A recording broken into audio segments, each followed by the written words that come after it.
You have to be strong in today's world.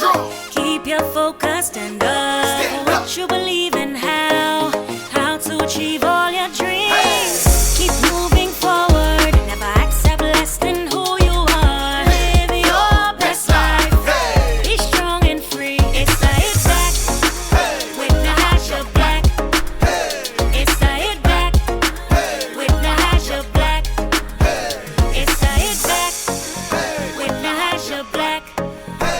It's the Hit Back with Nahaja Black.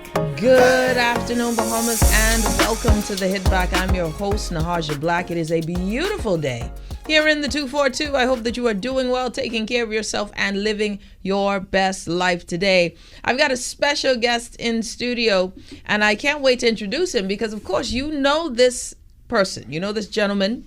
You know him from all of the things you've seen on television. You know him as an NBA champion. Multiple, what is that? How do we say it? Don't Too many, a little bit, a lot. Listen, I was trying to figure out a bunch of them. quite a bit. Multi NBA champion, multi-time, many times. All of a sudden, I can't figure it out. But he's multiple rings. He is a business owner. He is actually what I consider a pioneer in the field in gaming. Why I say that is definitely we in the Bahamas aren't really, we're not attuned to esports for the many of us, but there are some esport aficionados in country. He is an actor. He is an activist. He is also soon to be someone that is going to be quite at large in country. So I'm looking forward to that as well.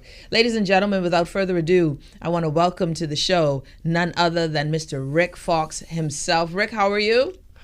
I'm great. It's a pleasure to be here. It's really an honor not only to share the media stage with you, but to be a part of this part of your life in person. So much has gone, technology, viral and virtual that it's nice to be in person. Listen, when I tell you, the fact that we can do this in person is big time because we haven't been able to do anything like you said. Right. So human contact is big. Yeah. And knowing that I get to meet you in person as I followed you for as long as I can remember. Thank you. So thank you so much for saying yes to this and being on the show. My pleasure. So, okay, Rick, first of all, listen, man, you're my good Bahamian brother. You know it. You know it. And you've been making waves. You have transcended, and this is one of those questions I have for you, but transcended what many thought was possible. Transitioning from athlete to actor, and really doing so well in it, right? I remember I said, look at Rick in Medea. Yeah, right. Yeah. I was like, look at my guy. This is big. I want to ask you this question, one of the more curious questions, and the show won't be in order, so forgive me. Oh, don't worry about it. That's what we got editing for. Yeah, that's right. If we want to put it in order, we want to put it in. Yeah. But one of the more interesting things that I've always been curious of for you is, when you were a little boy, did you see your life this way? Or was there another dream? And when did you see it start to unfold into what it is now?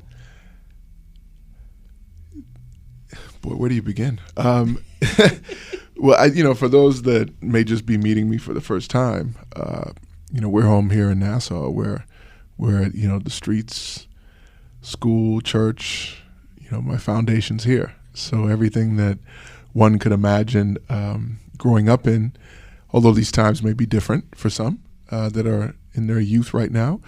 For me, growing up in the Bahamas was a simpler time, but I was fortunate to have parents that believed that even though we might have appeared to be a dot on the map when you're studying where we exist as a country in the world in comparison to some of the other land masses out there. No way was it ever communicated to me that in some way the world was not my oyster and that this was my home. But if I had a dream that was big enough to fill the map, that it was nothing that would prevent me from not exploring or creating, having a voice, having ideas, creating a world for me that would touch every corner of the map. And so at a young age, and thankfully from my father, he led by example. He was a young man in the country back in the 70s that was a part of what a lot of courageous young men at the time in this country fought for, which was our own independence. So I was blessed to grow up in a country where I try to tell some of my African American friends in the States, I grew up in a country where black people ran the country. That's right. And so when you talk about the confidence as a young black man growing up, I watched my father run a business. I watched him be a man of the community. I watched him interact with all stations of life here at home. But I watched him suit up and, more importantly, show up every day and provide for his family, work so diligently, hard, but not only for himself, but to be an example to others in the community. So to me, he left me with a few words of wisdom. He was not a man of many words, but he always told me, had manners. You're always going to say please and thank you. He always told me that to take care of my brothers and sisters, look out for your family members, and lastly he said you're a Bahamian, you could do anything. And I think that you said something so powerful, because I shared this with a friend the other day. One of the things, as many Bahamians have now decided to live abroad, right? Like they've decided, hey, listen, I'm going to try my hand somewhere else. And one of the things that I laughed at is, I got a good friend, one of my closest friends, she left, was that we as Bahamians, we don't wake up feeling our color. We don't discuss color. No, it's not a thing it's never on our minds. Right? And so it gives us a sense of confidence. You go into a space and you say, I'm going to start a business. I belong here. Like that, we don't grow up with those insecurities. No. And you mentioned that it gives you a confidence. And I have to ask this, did that, because you said it earlier that, hey, there's nothing where the world wasn't your oyster. But as a young Bahamian man, did you see it so much so evident that you were different? No, to your point,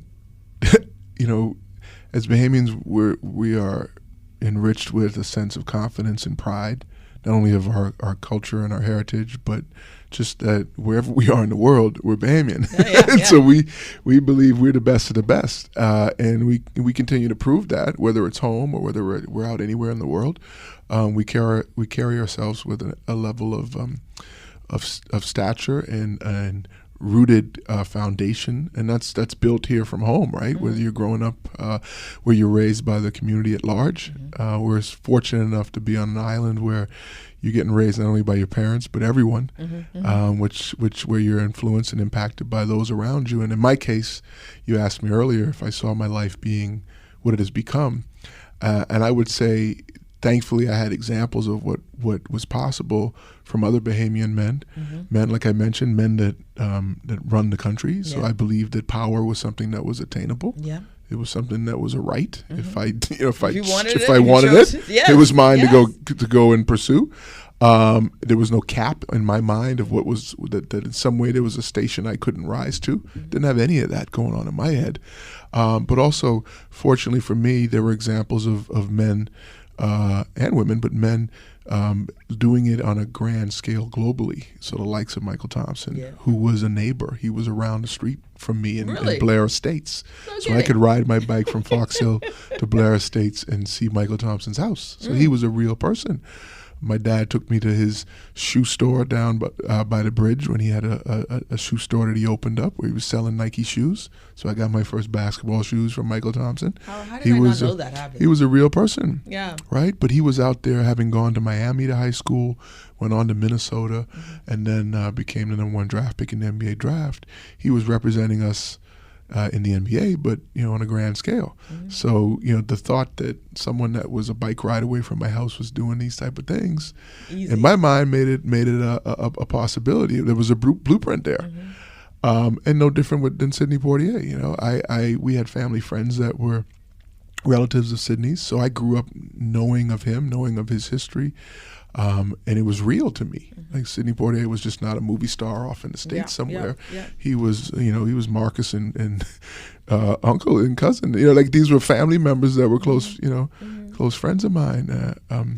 So, growing up with that as an example of possibility in the arts, which, gave me a bridge of confidence that, hey, when I was done playing basketball, this is something that I could explore and transition into. 25 years later, now, did I think I was going to have the career that I've had so far that continues to obviously grow? No, but I just put my head down and, like my dad, suit up and show up and bring the best version of myself every day. And I'm okay being a beginner. I'm okay not being the smartest person in the room. I'm okay not being the best person today.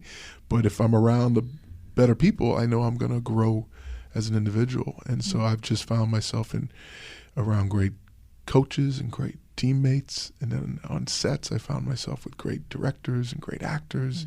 And I just keep learning from them. It's so interesting. And, if you're just tuning in, Rick Fox joining us, the legendary, the illustrious, the talented Rick Fox, and very humble, I might add, gentleman, very accessible, which is always refreshing. My grandmother beat that out of me on Lackey Street. Than your britches, my friend. You never get bigger than your britches. Like I say, it take a community to raise a kid, right? You're right on that. But before I left here to go to school. And, and I want to, because that's where the foundation is always interesting. The foundations of success are fundamental to your story, right? That every human that has a success story, there are some stories or tenets to it, and really organic success. When I mean, not the, I bequeath you $100 million when I die success, which is, just great. Yeah. Nothing wrong with that. But I'm talking about the rising up. Yeah. And your story in and of itself. When you talk about the character and the persons in your life and the culture by which you were raised, we understand that those are fundamental tools. Yeah. Right? But what were the key takeaways from your childhood that you believe, because you said it twice, show up, suit up and show up. That's it, suit up and show up. A professionalism, a responsibility, a consistency to an accountability to the people around you. In the case of my dad, he had people that worked for him. He had family members that worked for him. He was a leader in the community. He set an example for other businessmen. In the case, I was raised at Faith Temple. I was raised at Kingsway Academy. So I had a foundation in education and faith that was there on a day-to-day basis that sent me out in the world, obviously, with the understanding of my accountability to God, but also my accountability to my family and how I represent them when I'm out in the world. So all those pieces were there. Again, I took my share of whoopings. You spare the rod, spoil the child, right? And I got enough rods that I wasn't spoiled. I didn't get spoiled.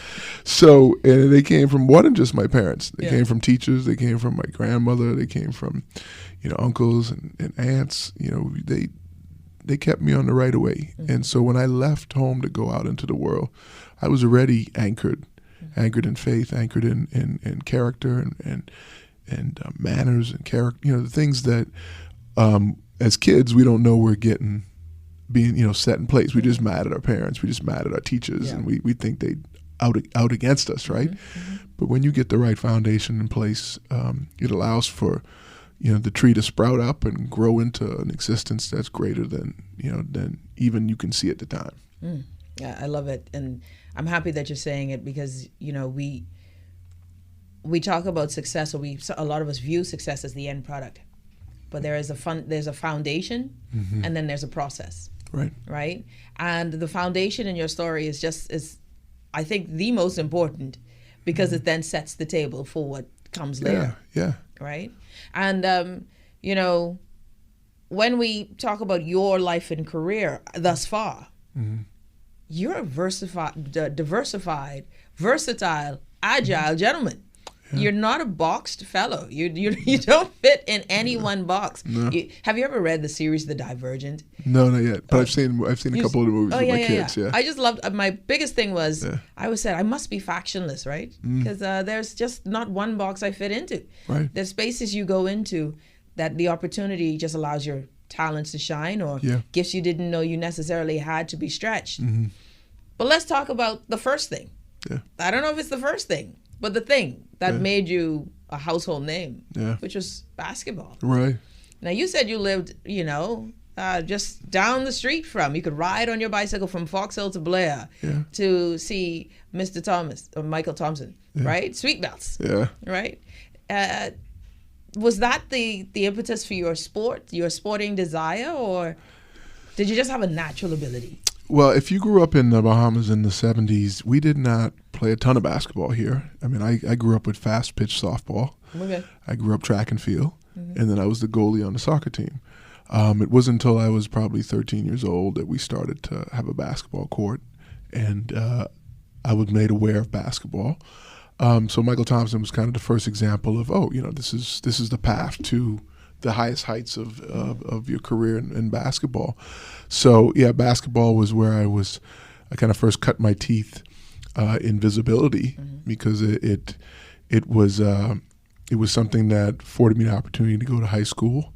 Didn't necessarily want to leave. Wish I could have been discovered here at Kingsway Academy. But the opportunity to go play high school basketball in Indiana was something that I knew would kind of be a stepping stone to college, a college scholarship. Ended up being discovered by Dean Smith, who was one of the greatest coaches. And in my time at North Carolina, I had Michael Jordan as a mentor. What? So I got to spend the summers with him. That's awesome. And that kind of advanced my confidence. And then I was drafted by Red Auerbach in Boston Celtic days, and played with Larry Bird, Kevin McHale, Robert Parrish. I'm showing my age a little bit. But I was a rookie under those guys. Played in the Boston Garden, and then they tore that down. Played there 6 years, and then Jerry West came a-calling, the logo. So if you know the NBA logo, that's Jerry West. He recruited me to come to L.A. to be there with Shaq and Kobe. And Robert Ory and Derek Fisher and a lot of other great players. And then Phil Jackson was signed as the coach, so played for Phil. Dr. Jerry Buss, the owner. And we won 3 championships. So I had a 13-year career. But when I was drafted in 1991, the media asked me on draft day what I wanted for my basketball career.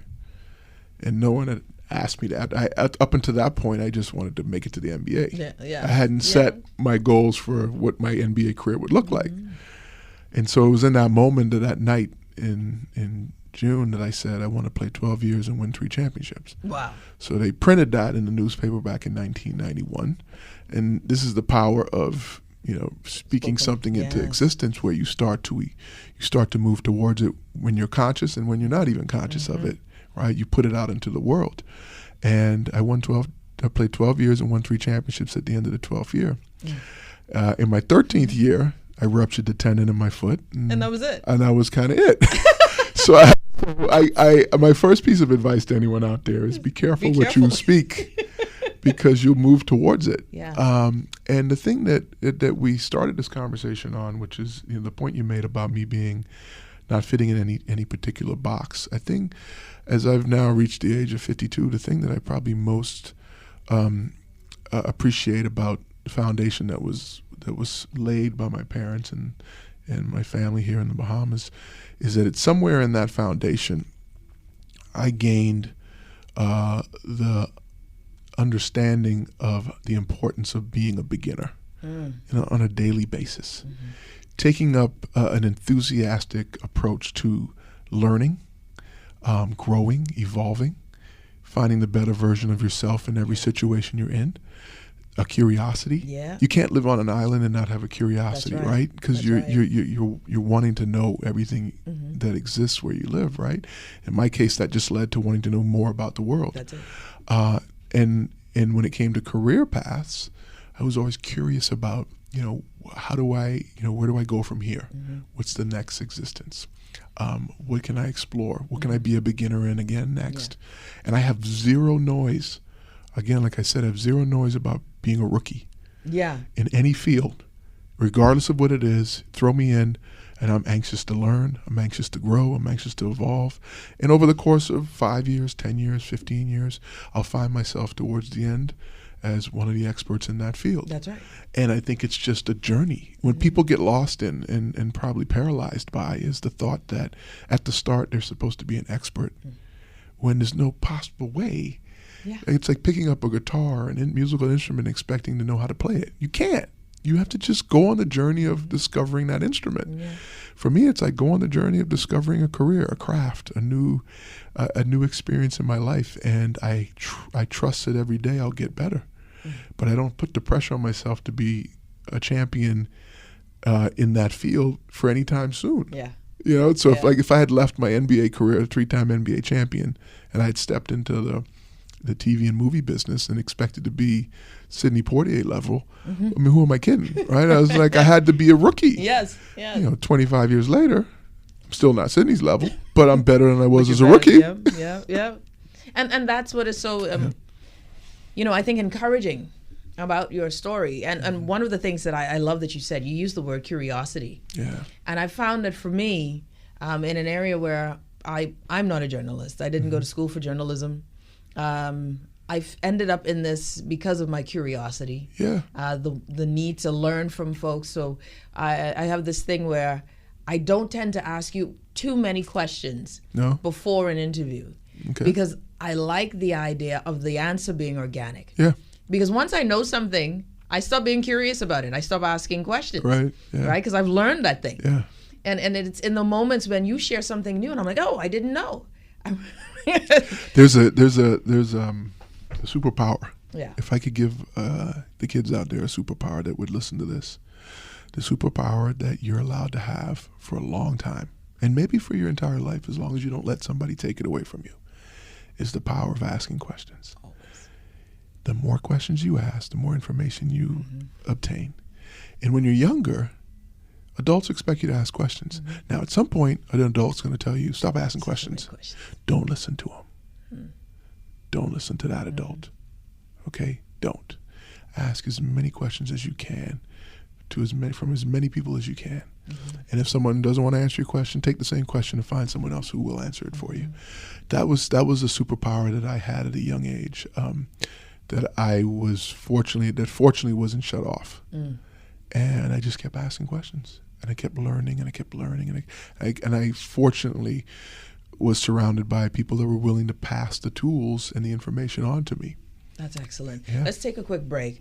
You're listening to the Hit Back with Nahaja Black, Guardian Radio 96.9 FM. We have on set with us the one and only. In person, in living color. First time I've ever met him in person. And I'm very excited that he said yes to it. The one and only Rick Fox. We will be back right after this.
And we're back. You're listening to the Hit Back with Nahaja Black, Guardian Radio 96.9 FM. Joining us, of course, in studio is none other than Mr. Rick Fox. Rick, again, thank you so much for the time, my friend. Thank you. Thanks. Okay, so then we're talking about the audacity of curiosity, just asking questions, the superpower you talk about, because that never being afraid of being a rookie, and I love that line. Because I can imagine when you were a rookie, things were a bit daunting, but you had a point to prove. But you know what else being a rookie does for you? It allows for mistakes. Yeah. A rookie is expected to make mistakes. I love that. So think about that. When you're beginning something, the sooner they move you out of rookie status, the more you find the pressure, creep up, right? Be okay with being a rookie. Anyone asks you, I'm just a beginner. Yeah. I'm just learning this. I don't know. I'm learning. But people want to rush to credentials. Yes. They want to rush towards, being the boss, being the expert. For me, I'm never the expert. I never want to be seen as the expert because then people will stop sharing information. That's it. They'll start seeking information from you. They'll stop seeking. You're the level. Now you're the expert. Now you got to relay it to me. I'm the dumb one in the room. I'm always seeking to be the one. I'm always seeking to be the one that's learning. Yeah. And having the information flow in. So be okay to be the rookie. Take out the ego in the equation. And if someone asks you, what do you know about this? I don't know anything. Tell me. What can you share with me? What can you show me? What can you teach me? And you might get a lot of the same information you already know. But everyone has something to offer. Always. Your journey is different in media than my journey in media. I can learn something from you, right? I know nothing about being in media at home here. Yeah. Yeah. And we come to LA, I can help you there. I'm telling you. Yeah, I come here, I got to talk to you, right? I figure you've mastered there sufficiently. You're good here. You're exceptional. No. See, but that's the mindset. That's the mindset I talk about. I would never come here where you've spent all of the time and the hours mastering here and think that I would know more than you here. Never. I would be looking for you to show me.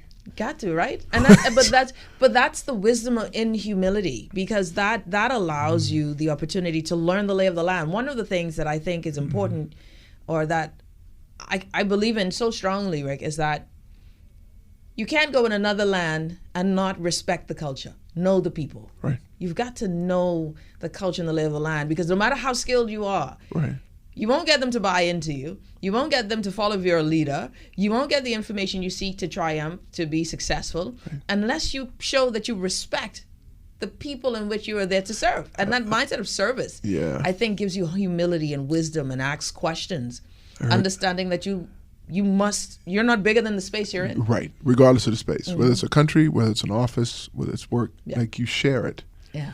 You share the space. We share a common space, right? We're communal together to try and, like, here we are creating a piece of, an interview for an audience. Yeah. We're sharing that space.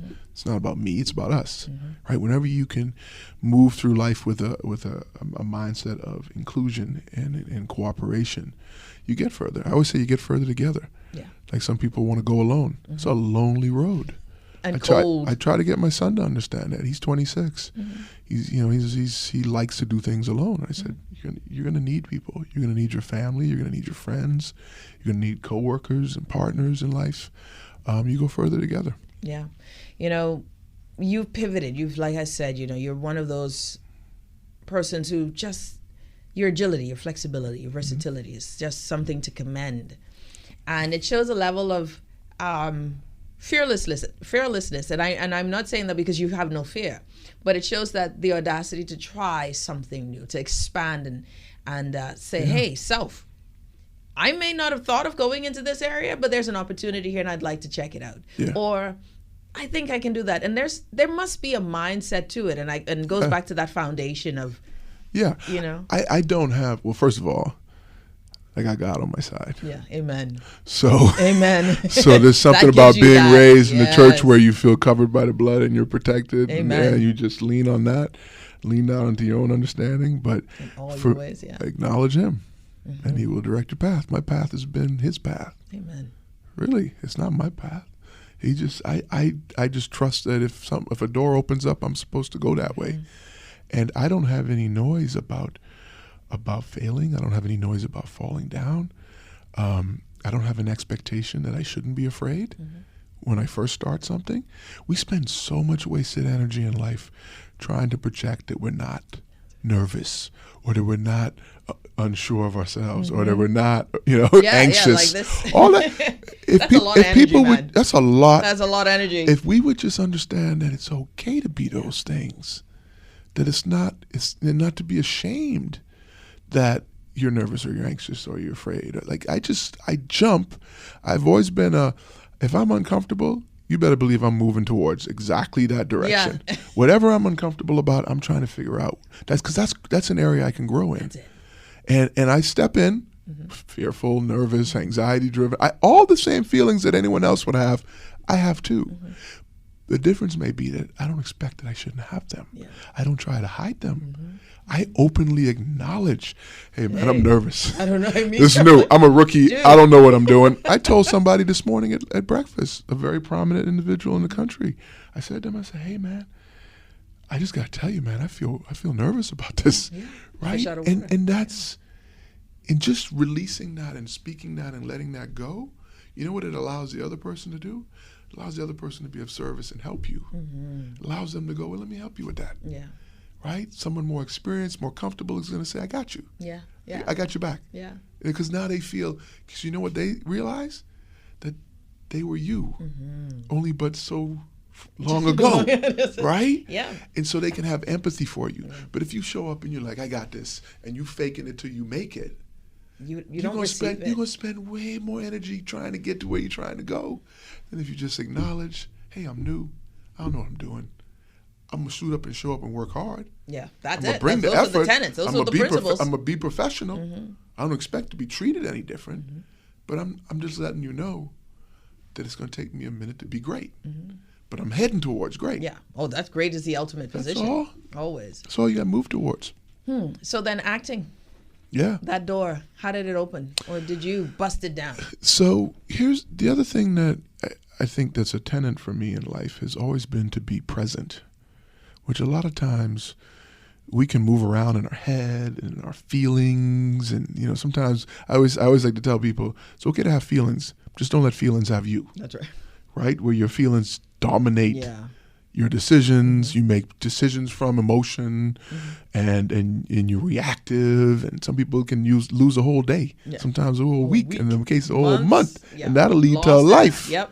Loss in your feelings of wanting to be validated because you feel angry or you feel disrespected or you feel, those feelings can run amok, right? And so in my case, I try to stay present.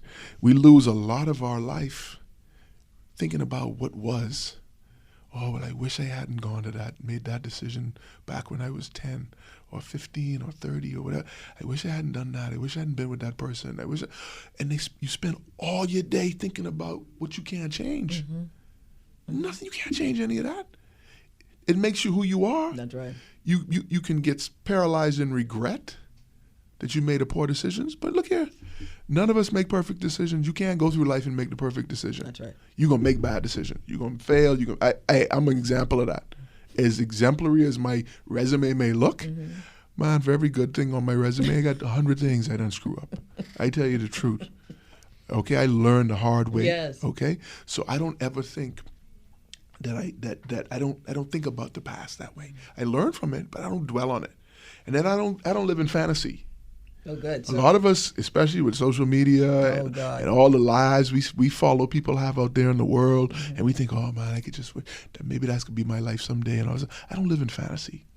I have dreams, but dreams take action. So those actions happen in the present, right? So if I'm present, it makes me present to opportunity that are around me. I hear things, I see things, I discover things because I'm present. Someone will pass you by in life. You sitting right there thinking about yesterday or thinking about something down the road, and it'll be right there in front of you. So when you asked me about acting, I was just present.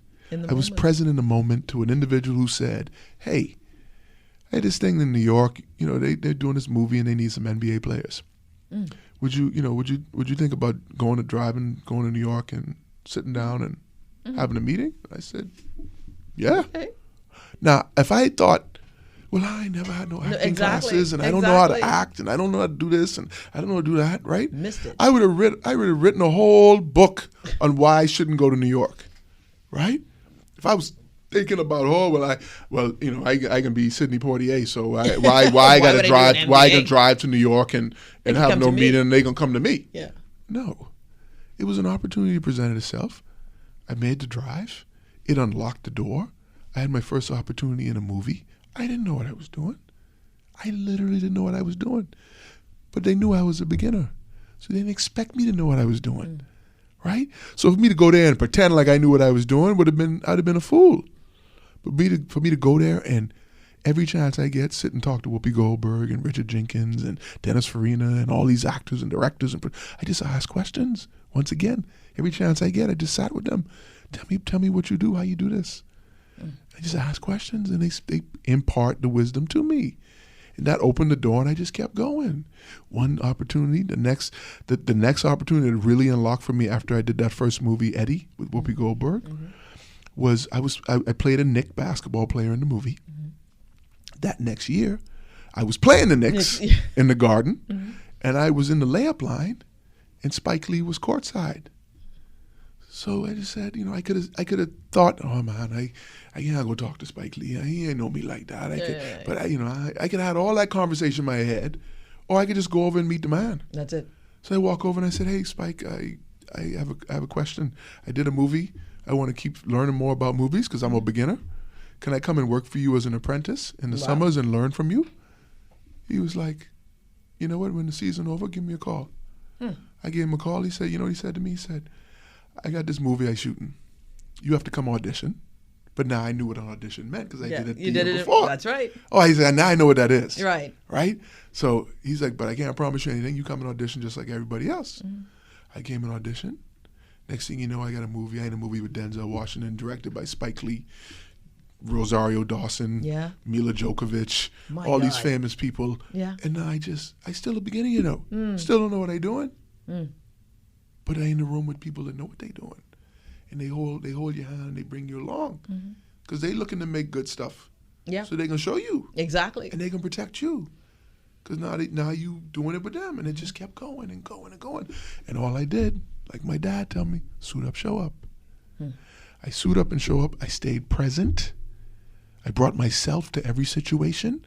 Not a version of what I think they want me to look like or be. Not a version of shame that I can't be. Right? I just bring me in that moment. This is what I have to offer. And then trust that it's enough. The thing that most people feel they get caught in is not enough. I'm not enough. I don't know enough. I can't do enough. All that stuff, that's just bring you enough. With all that you have in that moment, it's enough, or you wouldn't be there. They wouldn't have let you in the room. That's so true. Think about it. If they let you in the room, they willing to work with what you have. Man, that's powerful. Right? You don't have to bring nothing else than yourself and a willingness to be a beginner and a willingness to do the work to the best of your ability with the tools you have in that moment. Now, you'll acquire more tools as you go, but if you don't ask questions and you don't stay a beginner, they ain't going to pass them on to you. People will pass you the tools if you present yourself as a student, if you present yourself as an expert. Now they figure there's nothing to give. There's nothing to give you. I'm sorry, Rick. This is so amazing. I'm loving this. But that's how I got. But that's how I got into acting, and that's how it just one door led to another door, and another door, and another door, and I just kept going. And along each way, I made relationships. I requested that they pass on some knowledge to me. I did the best version I could of myself, and I was a bad actor when I first started. I was a bad actor, but they just kept letting me in the door because I showed up in a professional way, and I showed up as a student looking to learn, and so they gave me the grace of being there.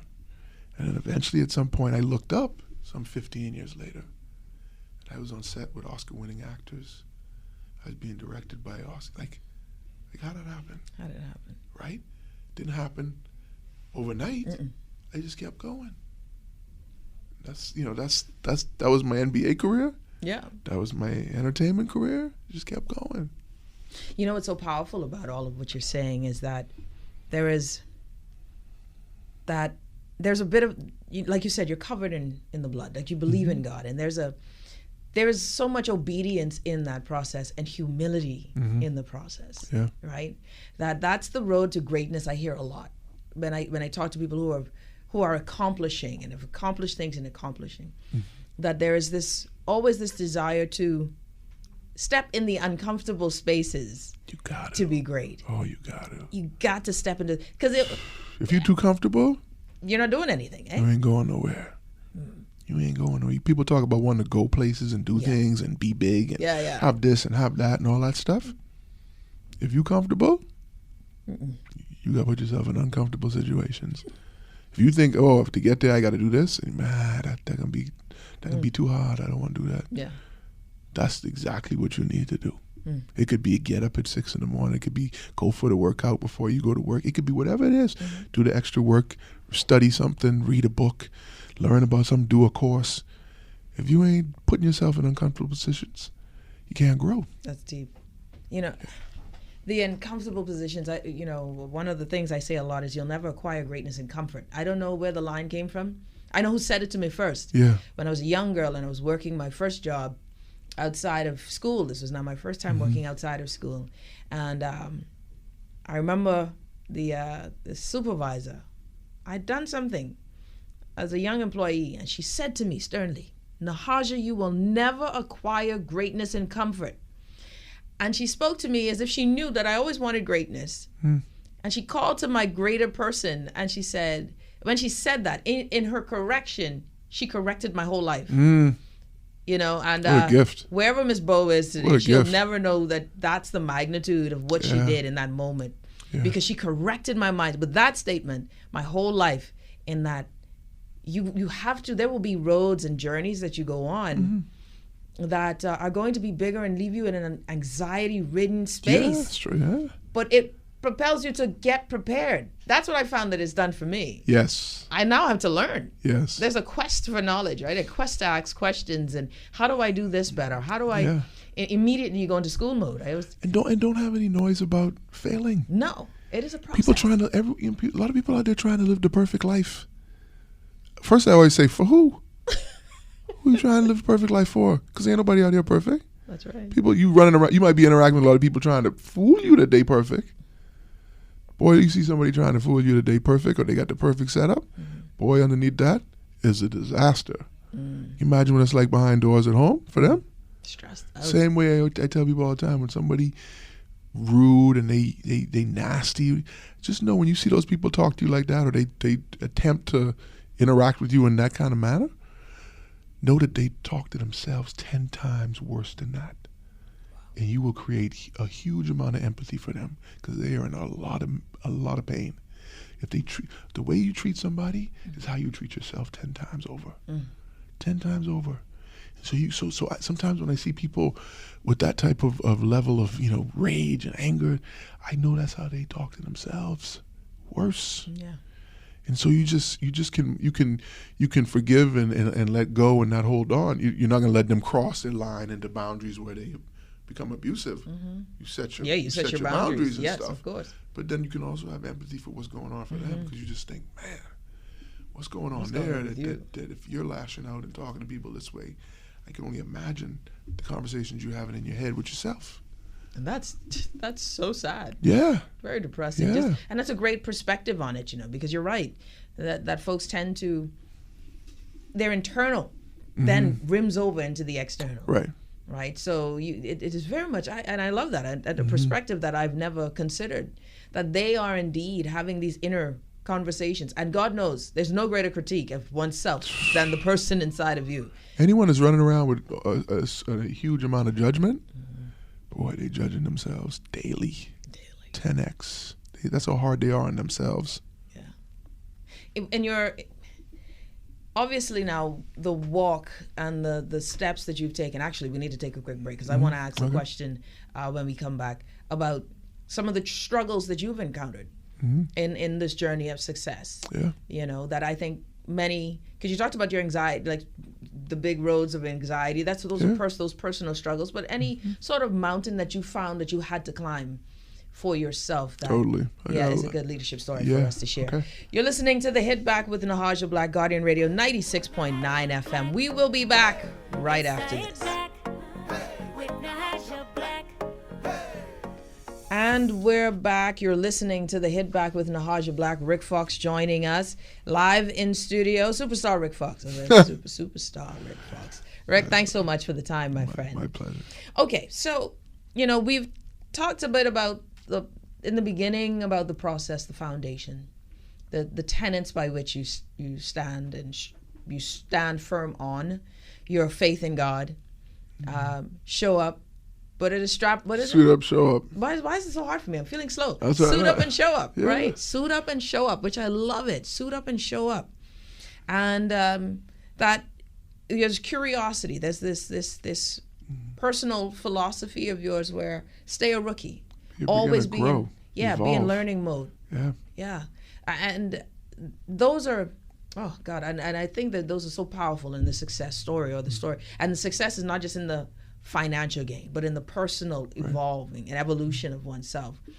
That if you can be successful in your own person and happy with yourself, filled with joy and proud of yourself, that you're already winning the battle of greatness, right? Because when the limiting beliefs come from someone else, you can say, but no, I don't believe that. I don't subscribe to those things. Yeah. You know? And when others want to project their insecurities on you, Right. you say, but no. I know who I am. Right. Right? And that takes a level of introspection. Yeah. And men, Bahamian men, I don't want to generalize, so I'm going to be careful when I say this. We are having some of our challenges overall, I think, as a people, and men in particular, stating and showing that, hey, there is introspection, that there is an acknowledgement of oneself. Yes, I'm in pain. Yes, I have concerns. Yes, I am feeling stunted in growth. Or just, saying, hey, I have some issues or I have concerns. Vulnerability. Yeah. That's a hard thing, man. It's a hard place to go. Yeah. Especially in our culture. I grew up, like I said, it took me till probably 48 before I could, and that's even with an acting career. As an actor, I was forced to find, vulnerability, because that's all about, that's the craft. The craft is Going exposing yourself and going deep and learning about yourself and sharing that with the world through character. That's what I do, right? But that's not an easy thing for most men, especially Bahamian men. So, what I hope, if anything, I could share is that on the other side of that is the ability for connection and for a release of the weight that comes with having to project something that really I don't know if it serves. I mean, now if we were being attacked by foreign powers and we had to defend our country, 100%. I picking up a bottle just like the next Bahamian, and I get you before I get you first, right? So it ain't nothing new. There's ain't nothing soft about this island or our men, but we carry that with such, like, I can show you. Yeah. Don't test me like that. Don't test me. Exactly. I got to show you. That's a lot of energy. But I hope we can grow to a level where having vulnerability and expressing oneself is not seen as a weakness. It's just seen as human, right? It's seen as a human way, and actually, it's a healthy way to let those I don't care if it's from rage to fear to anxiety, all that, letting it out. If you bottle that up, that leads to An explosive behavior, depression, drinking, drugs, all the things that come with trying to cover up all of those feelings you have and you don't know where to put them, right? You don't know how to express them. So we fill that hole with whatever vice. And we got them all. So when I talk about my own shortcomings, like I always tell people, some of my friends that are here at home, they go, boy, you Bahamian, boy. And they know that because all of those same things I point to, I have myself in spades that I've had to work through that still bubble up. Okay? The pride will get in my way. He's a prideful man. Real prideful. I have to check that at the door all the time. Right? And so that ain't nothing new for me. Right? The understanding of my ego, like, boy, I'll buck up quick when someone challenged me, and I'll feel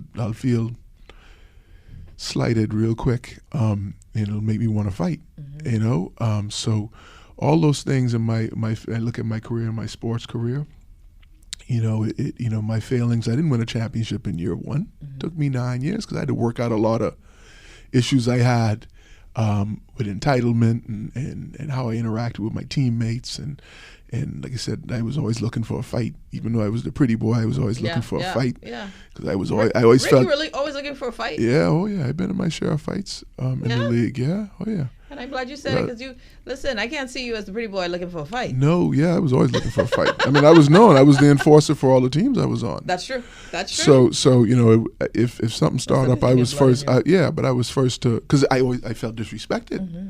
You can't talk to me. You can't look at me any wrong way. Yeah. You look at me the wrong way, I can make in my mind A whole 20 story. different things you just done say to me that I feel disrespected, and now I got to fix this, right? And so that got me into a lot of trouble. But I had to work through that. I had to understand that there's other ways of expressing yourself through through my action, through my words, through my own clarity of not projecting onto someone else some form of communication that they wasn't sending my way, right? I write a script in my head. That's right. When You're making up a whole I waking up a drama. whole drama in my head that I got to now go act on that ain't even there, Yep. right? Yeah. And so It's a lot of energy. that's a lot of energy, man. A lot of energy. And getting to a place where I decided I could lead with love and connectivity and support for others and service was not an easy thing for me to do, And right? this is your challenge, even with having. Yeah. You have things. This isn't a matter of you not having and that there's a frustration because of lack. Now, but I grew up in our culture here is one of service as a tourist industry, right? Yeah. So people come, we serve them, they leave. Yeah. Right? So there's short spurts of connectivity with these foreigners and these strangers, right? So we develop a muscle. You here for a week, we getting everything we can get from you in That's that it. week. Right? Before you go, we trying to mine as much as we can get from you. So there's a and look, we live in a pirate culture from history standpoint where our hair, I always tell people and they say, but I was a pirate. That's it. At the end of the day, you cut my blood, I was a pirate in there somewhere. Right? So That's our culture. That's comes really that what it comes is. that comes with this Yeah. this lack of trust that I can relax in and build something and trust that I don't need to hoard or Store it away. Yeah. or rape, pillage, and steal That's to it. get what I need because right. that's because I can't trust that you're gonna be here tomorrow. Yeah. So I gotta get what I can get, right? That lives in me just like it lives in everyone else's from here, right? So I had to be accountable to that nature that in my blood as a being, even though I over here in the States representing the country and representing everything, I could go to pirate real quick. Just like all of us. But when you understand that that's just hereditary, right? But you can't move through life unaware that you have the ability to be a pirate. Yeah. If you're subconsciously just acting throughout your life, Yes. where you're taking these behaviors and you're not being accountable Yep. for them, right? You don't get a free pass to be that way, right? Just because our history was that way, right? No. We live in a different time, a different era. But when you're accountable for what you're capable of, then you can make different choices, right? I was making blind choices for a long time in my life. Look, I said, what's my challenges in life? I kick ass in career. I kick ass all day long in career. I fail in personal relationship. My fail in marriage. I fail in relationship in general in life with women in my life. So I'm on a journey to try and get to a place where I can be a better partner in a relationship, right? So I don't have any false pretense that in some way I said, this is the Bahamian in me, right? It's like, so I try to learn how to be a better man in that area, right? So I can be accountable for that. Yes. I don't pretend that I'm the best, I've been the best person that way, right? As a father, like that's challenges that I wear a shirt every day called Dope Dad, just to remind me to try and be a better dad on a daily basis. Now, I played ball in my career as an athlete, and I was traveling all over the place. My TV and movie take me all over the place. I got 2 kids. They need me. They're 26 and 21. I still raising them to this day because I fill in the holes in the lessons that I didn't get them when I was moving all over the world. That's right? So I could just check the box and say, well, I just failed on that one. I'm going to keep going. No. Or I could literally look at it and say, you know what? No, I'm a father until I go on from this earth. And I still have things to offer them. So whether I look at that and I say I failed in that area, okay, but I could still get up and try and improve as a father, right? And so there's all these things that I like to talk about, because I always say, people say, you 3-time NBA champion. I say, but I about a 1,000-time loser. You know how many times I lost in all these other areas of my life? I mean, straight up lose. But all people want to talk about is, oh, you an actor, you an NBA player, you this, you that. Oh, you a businessman. Yeah, I could kick ass in business. All day. You give me career, Easy. it's a layup. You figure that out. We're going to do this. Because I can do that. Yeah. It's in my personal life that my journey to being a better man outside of who I am as a businessman and career.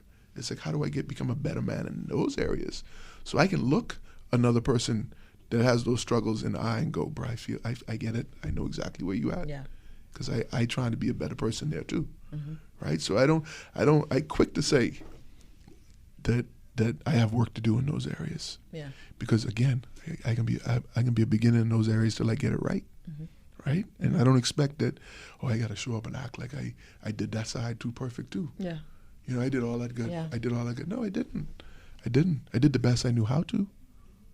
Right? You know why? Because I didn't ask enough questions in that area.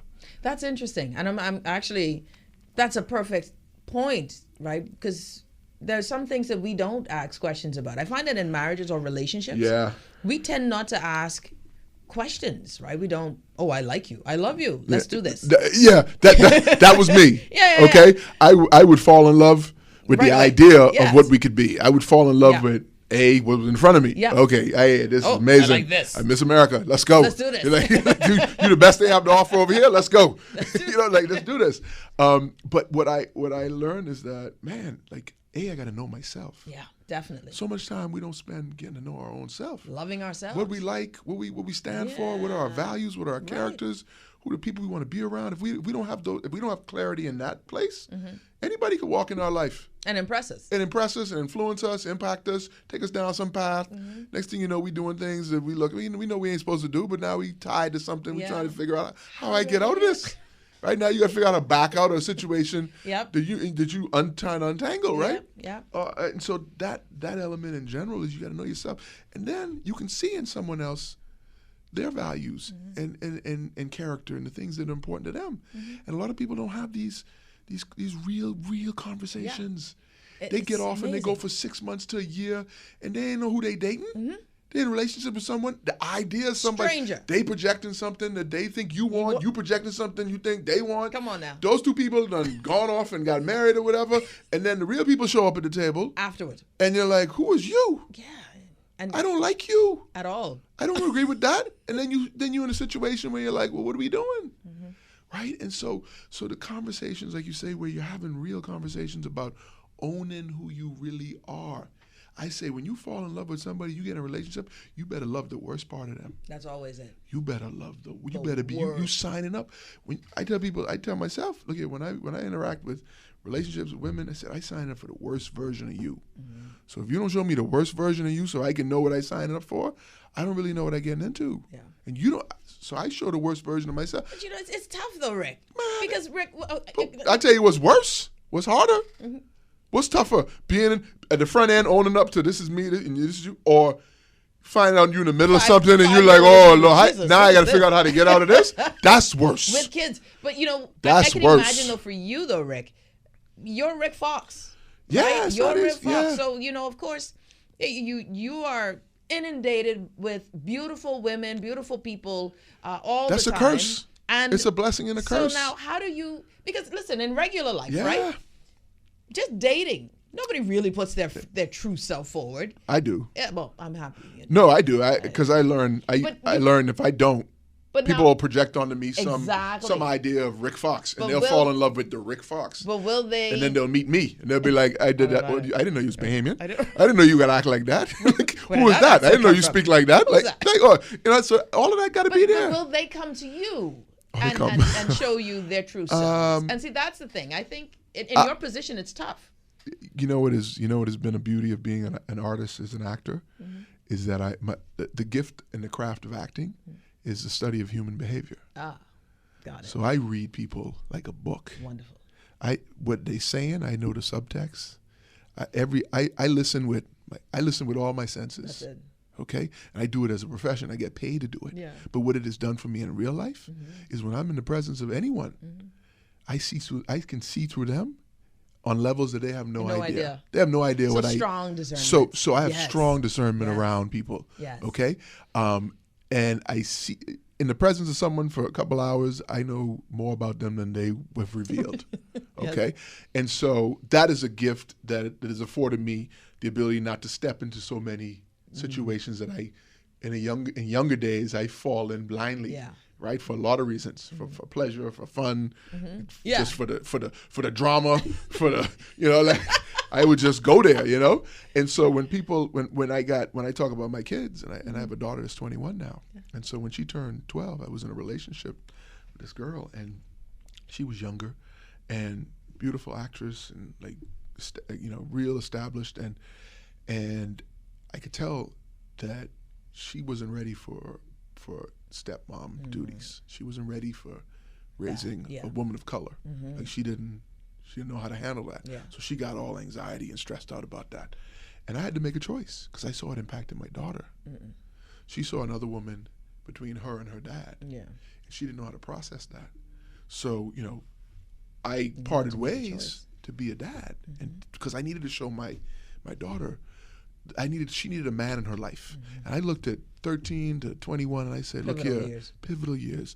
If chickens will come home to roost. That's right. In a big way, if I'm not the man in her life between now, and if I don't focus on her in a way that she feels safe, she's looking for men out in the world that have the values and character that her dad has. If I don't show that now, boy, it's gonna be hell to pay. And it's my job as a father is to show her that and to be there for her. So I focus on her the last 7 years. Yeah. Like that's been my relationship with a woman, is to make sure that my daughter sees a man in her life that she can call on and not feel like, because look here, when I single, women come in and out of my life and I date and I didn't want her to see that. I didn't want her to see like that she had to compete with 3 and 4 and 5 different women, and then she had to get to know every different woman every year. It's like, I was like, no, that ain't right. And so this me as a dad with my daughter, in my life, and then there's my personal life that unless I'm ready to introduce that person to my kids, that's they've crossed a huge line right there. Canyon to get to that point. Yeah. But I'm getting more freer up now, and that my daughter's moving on. She's 21. She's starting to ask me Daddy, what's going on? You need. They're not worried that you might die single now. Exactly. Trust me, that ain't gonna happen. That ain't happening. That ain't happening. That ain't happening. When the kids start asking those questions. Yeah, no, but again, a part of me wanted to know that they were. Matter. That they are important in my life. You matter, and that for I'm the here. kids, That I'm here. Listen, they can. This is huge. Yeah. Children need that, especially from their fathers, right? Daughters too. Yes. Hey, daddy chooses me first. Yes. I'm the woman in his life. Yeah. And then you welcome. Once that space is, secure, that you're secure in the space that daddy has me covered. You're right. Right. Yeah. So that anyone comes, you're never threatened in your space. Right. And so you welcome them. And if daddy's serious, then I'm serious because I love him. He loves me. My space is secure. It's a powerful thing. And I watched my daughter go. I watched her go from, because dad was on the road all the time during her younger years, right? And it was hard for me to even just give her a hug. She was like, when she was like 10, 11, 12, I was like, whoa. What's going on? I can't give my daughter a hug. She's not. Wow. She went through a divorce with Vanessa and I, so she was slightly confusing. Sometimes you're here, sometimes you're not here. Like you're in LA, mom's in New York. So I had to rebuild that. Yeah. And that took some time. Wow. To where now she come up and give me another, dad. And that means that means everything in the world to me. That she feels safe enough now. And when I tell you we talk daily and she searches out me and we have conversations about everything in her life. That was the relationship that was more important than me having my own relationship out there in the world. I can get to that. Yeah. And if I die alone and that's all I had, man, listen. Hey, you know what? I lived a good life already. Trust me. Trust me. I got a lot of memories. You got stories. I can write a book. I got enough going on. I checked a lot of boxes. We all think you're straight, though. Yeah. Nobody's worried. I Nobody's worry, worried but hey, about Rick. again, I don't have any noise about it. People project what they want to project. That's on them.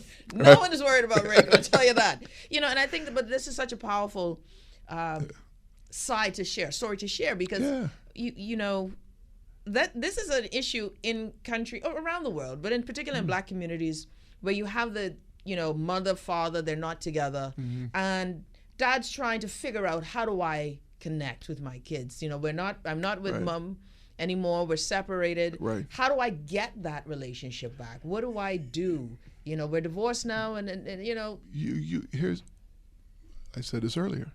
You want to be present. You want to be present in the world with people when you're present, right? You want to be present. That means we are here together. Yeah. I'm not thinking about where I'm going next when I get out of here. I'm not thinking about tomorrow. I'm present. We're here. Yeah. This is all we have. I may walk out here and get struck by lightning. This is what we have, right? There's a moment in time. We're making that together. You want to be present for your kids. Now, some people say, well, I don't have them all the time. I only got them one day a week or this. When you're with them, be present. Always. Be present. And by that I mean, don't show up and you take them somewhere and you hand them off to your mother or your net. No, be present. And I don't care how much time that is. You be present. And boy, I tell you that's what kids need. That's what they want. They want to see you. They want to know that you're there. Consistency is the other thing. And it's not about money. It's about time. It's look. We spend all our energy grinding to make money, right? Make money so we could provide. And I said, look, you'd be surprised what you could live without. That's it. Look, I'm a man that's had all the money one could want and need. I could buy anything I want. Material things. Trust me, people sometimes have to find it for themselves. They have to get there. Understand it. They have to get there and get it and realize it still doesn't make them happy. They're still lacking. Those your personal relationships and the time you spend with people, that journey you have in life, the things you experience, the memories you make, that's the wealth. Your health is your wealth, and your memories and the times you create with people in your life, that's what this is about. You could have no money and go down to the beach with friends and family and create more memories than some dude flying around a private jet, going to all these different places trying to prove that he's some big shot or something, and be miserable. I'm telling you, I've been both of those places. This is powerful. I've been both of those places. Any situation, any level of power, any level of money, I live all that, right? The simplicity the things I love the most, simplicity, is me and my daughter going and getting a meal, me and my son going and doing something together, coming home to the Bahamas, laughing with my buddies I went to school with. Yeah. Those little things, those are things that raise the hair on my skin. Right? Relationships. Not that I could go jump on a private plane and go this way and that way. That's taxing, because I gotta pay for that. I gotta maintain that. That's all those things. They talk about baggage as we get older in life. Yeah. People talk about feeling weighed down. It's all those material things that weigh you down. And the need to maintain. Let me tell you something. To maintain them, we want them because we think because our identity gets tied up. Yeah. We think we're more special when we have those things. Exactly. Right? Because we lead with those things. Who are we without? If I can't roll up in a Bentley or a Range Rover, who am I? Yes. Boy, you need to find out who you are without all those things, because you're still enough. You're still enough, and we constantly fill in that hole we have of, am I enough? Am I famous enough? Am I rich enough? Am I attractive enough? All this enough thing? We trying to spend all our energy trying to grab these things to make us feel like we enough. Unnecessary. Being enough on your own. And so, Rick, I'm just loving this conversation. We have one more segment. When we come back, I want to talk to you about this next venture in your life, this esports. And I'm curious on that, on what it could mean for us. Of course, we got now a fintech company here with FTX. Blockchain, and we've got esports is a thing here. They're gamers. They're gamers. I love them. I love them for that. Like real gamers. I know them as real gamers because they participate in League of Legends, which is something that I was a part of. I know, and so I wanted to ask you just on as a businessman, and going into something that is at the time when you went, it still felt pretty new. Yeah. You know, and you jumped head in. I love that. Yeah. You're fearless. You're listening to The Hit Back with Nahaja Black. We'll be back after this. It's the Hit Back with Nahaja Black. And we're back. You're listening to The Hit Back with Nahaja Black, Guardian Radio 96.9 FM. Got in studio with me none other than Rick Fox himself. Yeah. I'm really feeling like a big timer now. I'll tell you that now. Only because you're in the presence of this big dude. You know what? I mean, yeah, that too. And plus, yeah, really, I am short though. God knows. You're super tall and I'm just really short. This is ridiculous.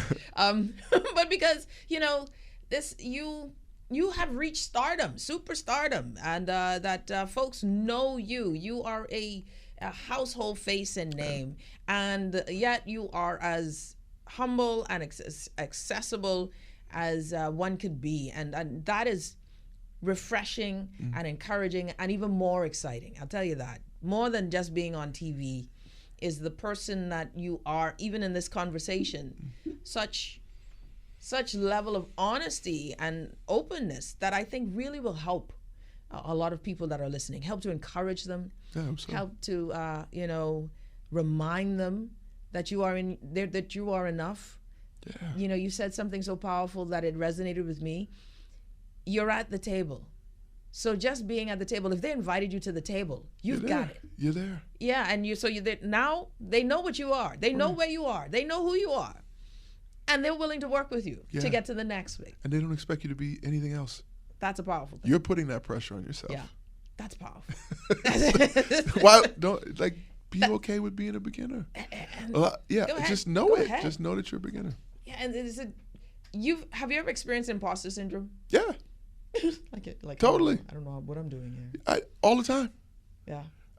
And that's because I've put myself in a position where, if imposter syndrome is only shows up when I think I should be something or someplace that I'm not already. Exactly. Right? Yeah. And then I start to act all weird and try to pretend like I know what I'm doing, and you don't. And then you just everyone looking at you like, "What you doing?"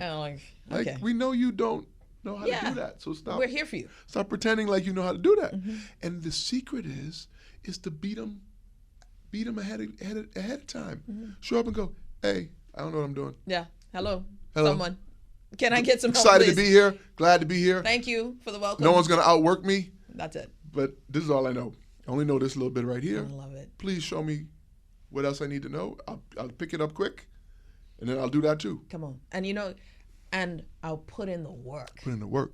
You got to put in the work. Now, if you're going to show up and if you're not going to suit up and show up, if you're going to be unprofessional, no.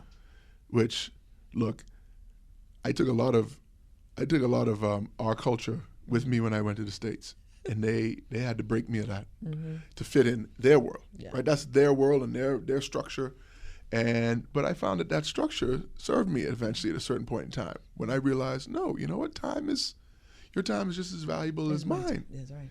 Right? Mm-hmm. If I'm supposed to be somewhere, I'm gonna be somewhere because I don't know. You might have to pick up your kid after this, or you may have to go visit someone in the hospital. I don't know. That's right.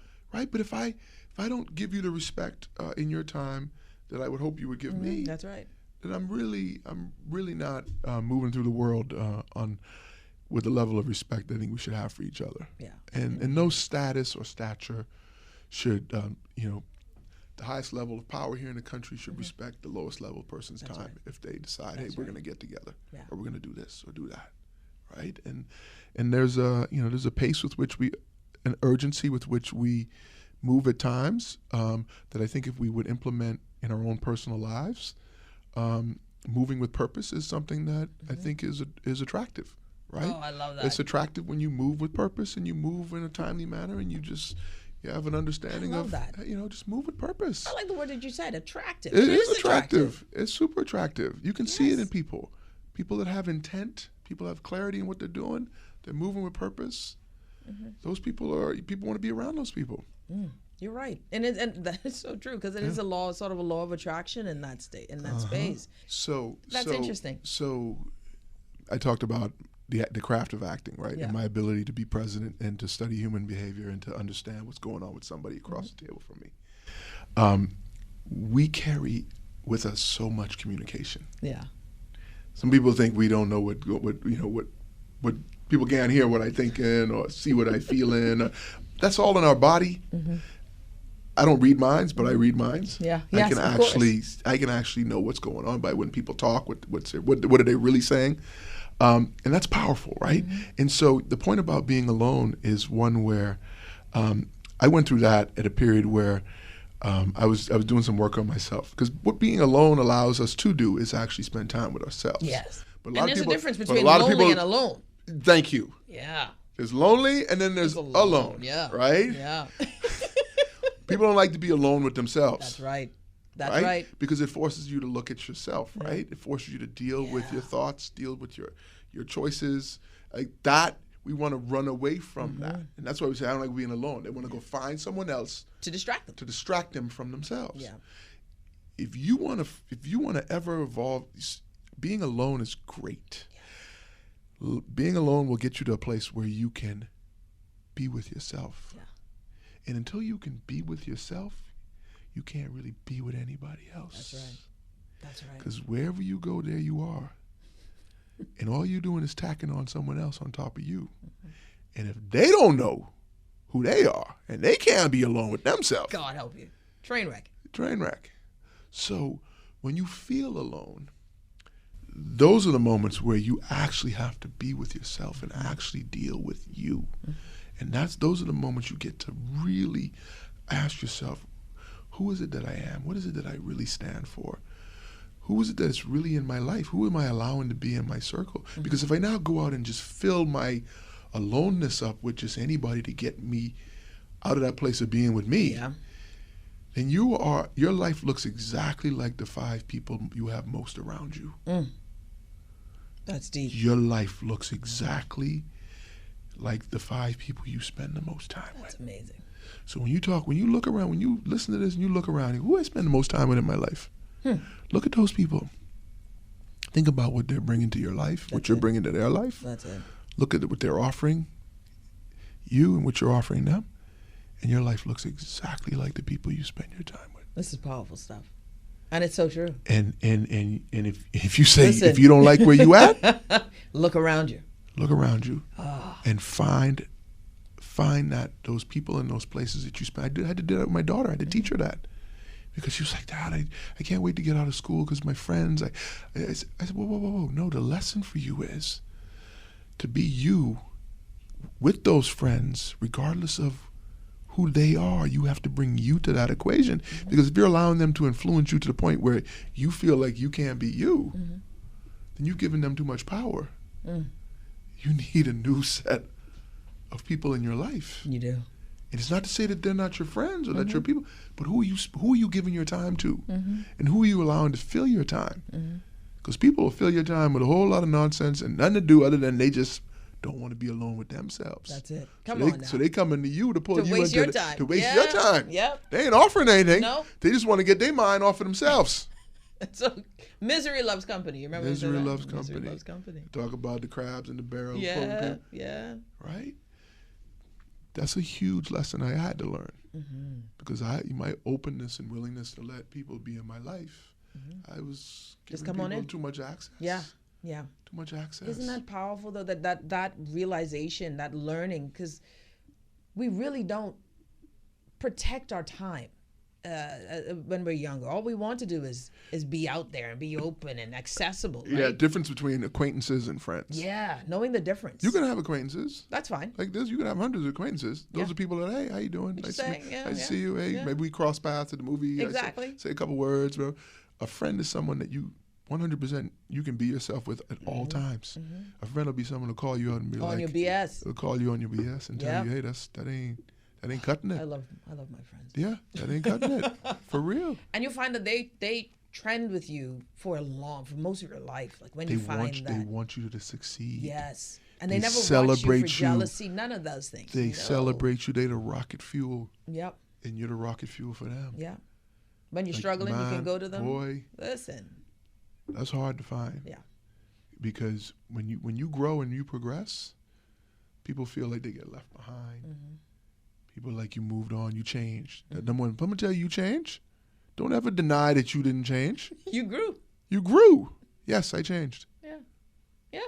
So would you prefer me to stay here and be the same person I was yesterday? What good that can do? Oh, because that's comfortable. Yeah. You want me to be comfortable with what I was 5 years ago. That's what they want. Because I only have what I had 5 years ago. I'm only going to be 5 years ago smart. I'm going to be 5 years ago. In any way, I only have to offer you what I could offer you 5 years ago if I stay there. But if I grow, I could even share what I learned in the last 5 years with you if you're still back there. And hopefully maybe you'll come up here. Yeah.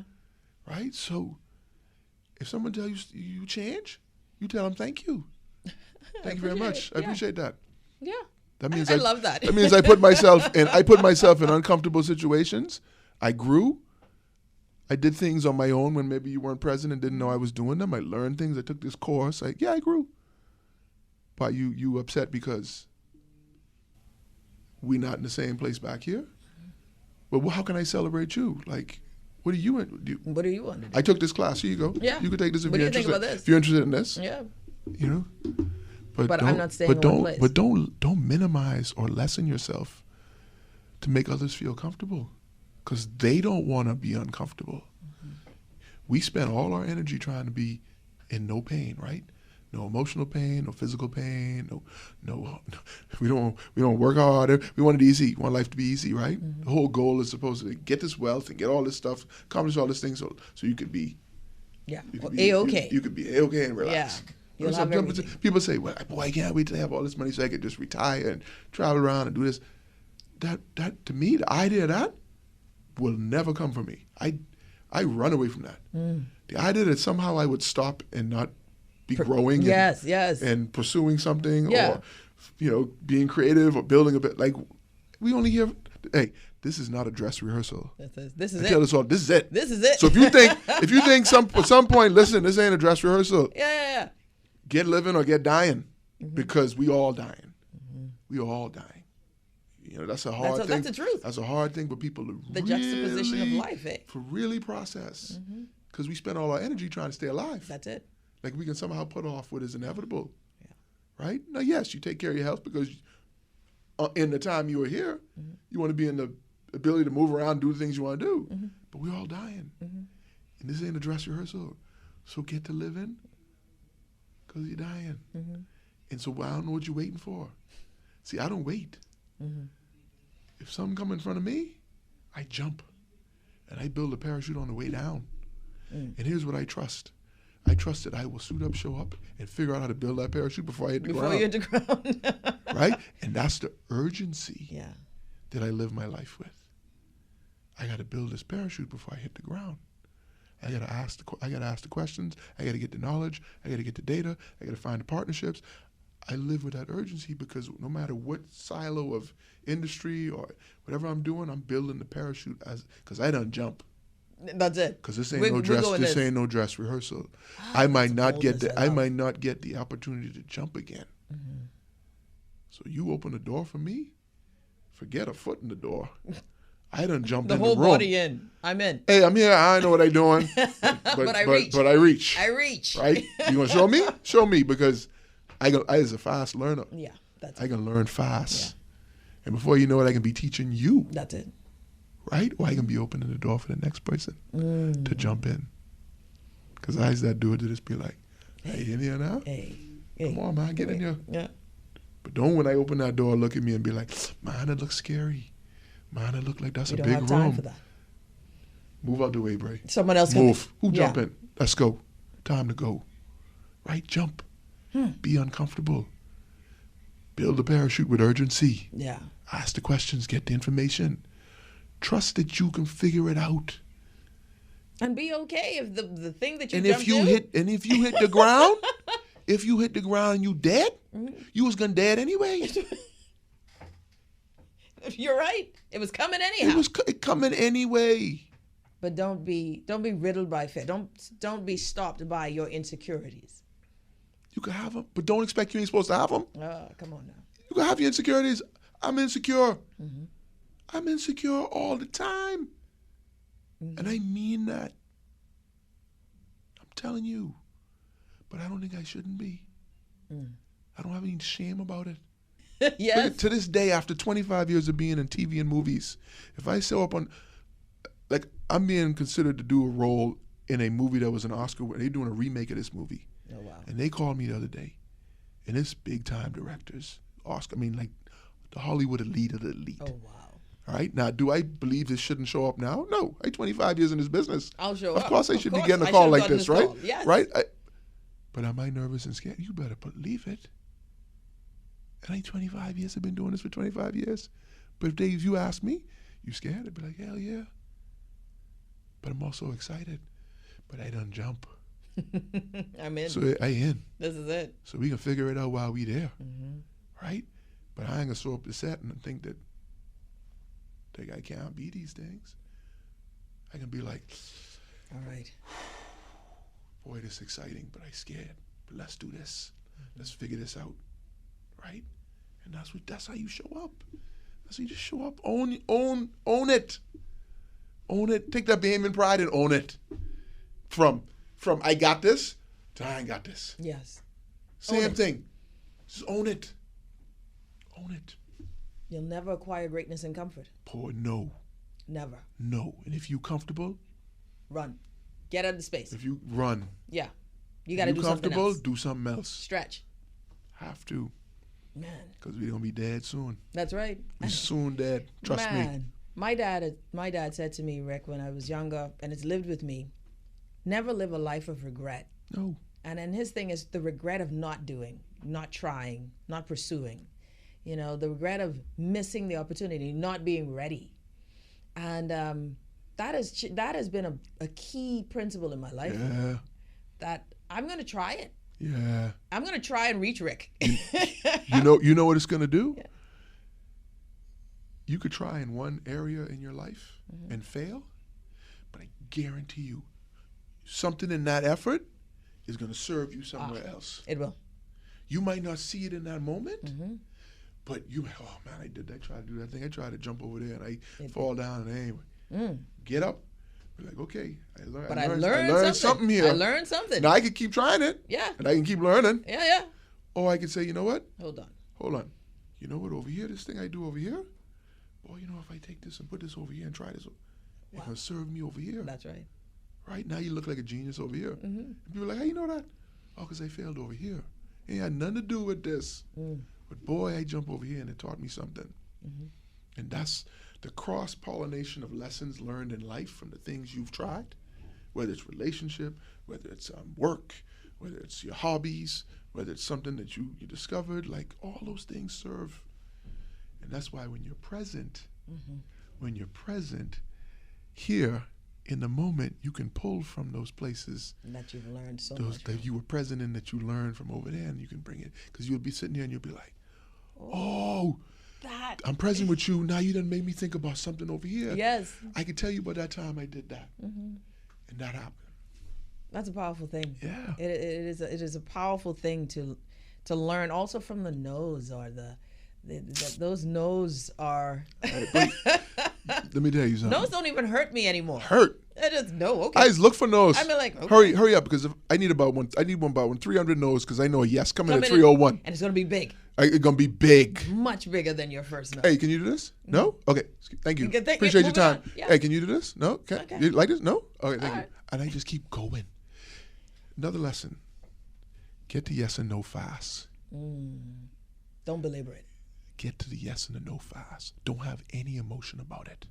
Don't have any noise about it. Don't be disappointed when someone tell you no. They may not be able to give it to you. They may want to, but they just can't give it to you. Move on. Don't make it a personal thing. Yes. That's a wasted energy. Thank you. Be grateful. They gave you the time to actually even entertain your requests. Get the yes and no's quick. Make requests. People have a lot of noise about asking people for things. You know why? Because they don't want to hear no. They don't want to be disappointed. They don't want to be let down if someone say, if I ask you for this and you say you can't do it. Man, dang. Yes, no. Hey, can I borrow your glasses? No? Okay. So, okay. Hey, can I borrow your glasses? I can use them. Okay, thank you. Thank you. Get the yes and no. I love it. And the reason people don't get the yes and no fast enough is because they don't want no one to ask them for anything. Because if I ask you for something, I open myself up. I owe you. That's a powerful. Watch that's this. deep. But ask me for my glasses. Go ahead, ask me for my glasses. Can I borrow your glasses? I don't have any glasses. I have a phone. You want to borrow my Yeah, phone? I'll borrow your phone. You see what I'm saying? Yeah. People don't like to say no. People don't like to disappoint people. That's right. But if it's just yes or no, you ain't got no noise. It ain't no noise. That's it. Ain't no wait there. Yeah. Hey, can I do this? No? Okay. I off. Thank you. I love Appreciate your that. time. I love Yes, that. no. Yes, no. And feel no emotion, do it. If I could do it, I could do it. If I can't do it, I can't do it. And- Now, if you get all upset because I say no, Yeah. that's on you. That's it. I ain't got no That time got for nothing that. to do with me. I just, that's You your asked burden. me. I was open enough to let you ask. Mm-hmm. I don't know. People ask me all the time about stuff. If I could do it, I do it. If I can't do it, I tell them I can't do it. That's all it is. Now, if you get all upset about it, that's on you. That's your If burden. you to run carry. off and be like, "Oh, that Rick Fox, he can't. He don't never do nothing. He ain't never do nothing." That's trust me. You ain't in my mind. I ain't thinking about you. And you could come back tomorrow and ask me the same question. I have no noise. If I could do it tomorrow, it might be different. I'll tell you, I could do it today. Couldn't do it yesterday, but I could do it today. That's so for y'all out there, y'all run into me. It is You what ask it me, is. it is what it is. I can tell you what I can do. I can tell you what I can't do. But that's powerful too, though. But I might ask you for something, That's right. and you might tell me, no, I can't do that. And I can be like, high five. Yeah. Good talking to you. Nice to meet you. Get to the No yes and noise. no's Get to the quickly. yes and no's. Move Think on. about that. Think about that. You might be 10,000 no's and all you need is one yes. That's it. But people just get stuck on that first no. And then And your that whole mean- world and your whole world collapses. come collapsing Oh down my because God, they one said person told you no. no. Yeah. See, I just raised money. I have my own money. I just put it in my business. But I just raised money. I have no noise about asking people to invest in my things. People say no all the time. But you know what else they do? Hey, I can't do it, but let me introduce you to someone else. Because when they say no, you can say, hey, well, you might be able to do it, but is there anybody in your network that maybe I could talk to? Yeah. And they might refer you to someone else. Get the yes and no. I love it. Stop then having it's so such a much noise about powerful yes and thing. no. Yeah. Just and Disappoint people and be disappointed. Disappoint people and be disappointed. You can't. People try to go through life not get disappointed. Life is a disappointment. Think about it. it sure as hell is. We dead at the end. That's the biggest disappointment. Rick Fox in the building, y'all. I love this conversation. Why haven't we done this before? My God. Okay. I have to ask you this before because you hit on so many tenants, and I know we're out of time. 5 minutes, with like no time at all. Yeah. Last thing, gaming, because Yeah. we've talked about it, but you jumped in head first in that. Yeah. Where is it going? Where are you in it? Well, where I'm at right now is I'm excited about moving out of where I was competing with my esports company, where we were competitive gamers, to now making video games. So now I'm making them. So I have a company that's 4 black founders. And it's the only company in Hollywood that's made up of 4 black founders. So we're paving the way for young men and women that look like us that need to see a way in. And so we've created that, and we're doing exceptionally well. I want to bring an element of that home to the Bahamas to teach young men and women how to make video games and tell their stories and create their own visions for a video game. I cut my teeth down on Johnson Road with an Atari 2600 when I was 12 years old. Before I picked up a basketball, I had an Atari 2600 in my hand. You were a gamer I was early. playing video games. Yeah. Right? So the fact that my son is now a video game developer is important to me because he's found his way through the industry. But it's also exciting because I think technology has afforded us to create these miracles of interactivity anywhere in the world. And so why not on our shores here, right? So Yes. the fact that we have individuals that have now entering the country from a blockchain and cryptocurrency and NFT space, which I'm well versed in, they're gamers themselves. We've talked about doing some things together from a gaming capacity. Yeah. They love the games I love, and we're going to figure that out. So I'm hoping they share in that passion with me and that we can create some a games industry here. I welcome exciting. that. I welcome them to engage with me in that. I think we will. It takes time, but we'll get that done. And then also the other part of my life that is all-consuming is my passion for sustainable carbon-negative products. Yeah.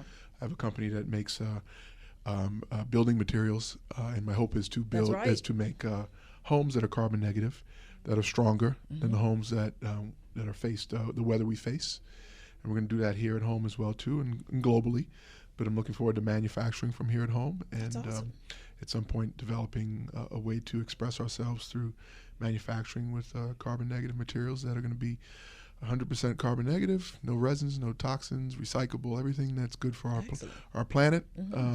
Hopefully we can make some of those products here too. Yeah, we need them. Yeah, Yeah, the world needs them. Oh yeah, Rick, thank you so much. This was a pleasure, and I cannot just say that again. This was it's my honor. I mean, an absolute pleasure. Thank you. And very rarely I could say I've had guests who exceeded my expectations. And you, and just the storytelling and your openness, your frankness, it was so refreshing for someone who comes with such great stature in terms of accomplishment. So thank you so much, my friend. Thank you for having me. Yeah, man. Appreciate Listen, you're listening to The Hit Back with Nahaja Black. Can't wait to have Rick come. Well, I was about to say come on again. Everyone, take care. You're listening to The Hit Back with Nahaja Black, Guardian Radio 96.9 FM. Thank you, Rick.